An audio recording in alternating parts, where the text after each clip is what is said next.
প্রায় 6 মাস পর মায়ের জামাই বাড়িতে এসেছে। তো চলো মা তার জামাইকে কী রান্না করে খাওয়ালো সেটাই তোমাদের সাথে আজকে শেয়ার করি।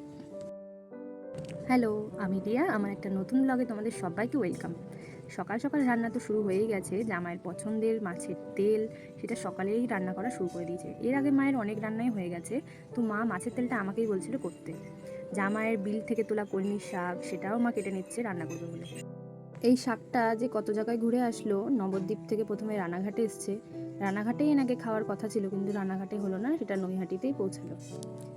এই তো মা তার জামাইয়ের জন্য তেঁতুলের চাটনি করেছে, কারণ সে মিষ্টি চাটনির থেকে টক চাটনিটাই বেশি ভালোবাসে। বেগুন ভাজাও করেছিল, ফুলকপির তরকারি, ইলিশ মাছ, উচ্ছে দিয়ে মটর ডাল, কলমির শাক, আর তার তো মাছের তেল ফেভারিট। মাছের তেল তো আগেই দেখলে ভাই। মা ওনার স্বাদের জামাইয়ের জন্য ইলিশ মাছ রান্না করেছে।